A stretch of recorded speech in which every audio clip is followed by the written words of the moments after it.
Économie maintenant, eh bien, l'ALENA, l'accord de libre-échange nord-américain qui a été signé par le Mexique, les États-Unis et le Canada, vient de célébrer son premier anniversaire hier. C'est un peu tôt, évidemment, pour faire un bilan exhaustif de ce traité, mais quand même, il est possible, après une première année, de tirer quelques conclusions, même si elles sont fragmentaires. Les premières analyses qui ont été faites par des institutions financières montrent que les échanges se sont accrus entre le Canada et le Mexique.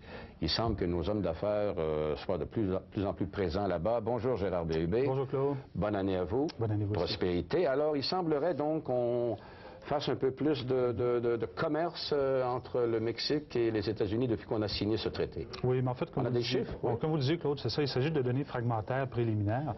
En fait, les premières observations font état d'un accroissement du commerce extérieur de l'ordre de 20 à 25 %, et ça dans les deux sens, donc tant au niveau des importations que des exportations. Mais il s'agit, comme vous le disiez, de données préliminaires qui est encore pour l'instant du moins difficile de dissocier de la reprise économique en tant que telle et des effets provoqués par cette reprise qui s'est accéléré cette année, en 1994. Ça a été la meilleure année sur le plan de la reprise économique. Donc, pour l'instant, on ne peut pas trop mesurer les effets de l'ALENA versus les effets d'ensemble de la reprise économique. Est-ce que le Québec se tient bien à faire, là? Le Québec bat un peu les moyennes nationales. On parle de, grosso modo, là, on parle d'un accroissement d'ordre de 26 % au niveau du commerce extérieur qui nous est favorable. Donc, c'est un peu plus que le 20-25 % en moyenne qu'on observe du côté canadien. Donc, on s'en tire un peu plus d'affaires là-dessus. Et dans quel secteur on fait de bonnes affaires? Dans quel secteur, par exemple, les exportations nous sont favorables et les importations aussi? Bien, les gros secteurs, ce sont les secteurs plus traditionnels qu'on peut vraiment observer entre le Canada ou le Québec ou le Mexique, à savoir tout le secteur des matières premières, l'agriculture, métaux de base et autres. C'est vraiment ce champ d'activité-là qui a vraiment plus retiré l'attention et qui était l'objet d'un commerce beaucoup plus intense entre les deux pays. Mais ça demeure encore très petit là, comme commerce. Là. On parle d'une balance commerciale d'à peu près, je dirais, 2 milliards. C'est quand même très petit par rapport au commerce que le Canada fait avec les États-Unis.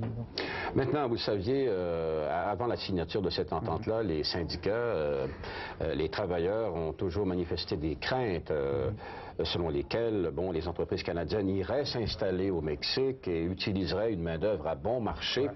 Est-ce que ces craintes, après ce bilan rapide d'un an, sont encore fondées? Ouais. Est-ce que les travailleurs, les syndicats ont encore raison de s'inquiéter? Non, les craintes ne se sont pas vérifiées comme telles. Ce qu'on a observé beaucoup, c'est une longue et lente récupération des pertes d'emplois générées par la dernière récession. Mais cette lente récupération-là s'est faite dans un contexte beaucoup plus de mondialisation et beaucoup moins relié strictement au libre-échange entre le Canada, les États-Unis et le Mexique. Cette mondialisation a provoqué quand même a forcé nos entreprises à baisser leurs coûts, à rechercher gain de productivité, gain d'efficacité, donc à rechercher une nouvelle façon de faire des choses qui a eu son lot de mise à pied en soi. Mais c'est vraiment un changement structurel majeur qui est venu exacerber une situation au niveau de la conjoncture économique en soi, mais qui dépasse du strict cadre de l'ALENA en soi. Donc, cette crainte-là ne s'est pas vérifiée. Oui. Dites-moi, la crise du peso la semaine dernière, est-ce que ça risque de nuire un peu à ce traité-là? Oui, mais nous entamons justement l'an 2 sur fond de crise monétaire au Mexique. On a vu on a parlé d'une baisse du peso de l'ordre de 40 %. On a vu le gouvernement mexicain qui était déstabilisé. On a vu aussi un nouveau plan de relance économique qui doit être mis sur pied parce que l'ancien ne fonctionne plus. Donc, on entame cette année-là sur fond de crise qui risque d'embraser l'Amérique du Sud s'il n'y a pas d'intervention musclée de la part des États-Unis.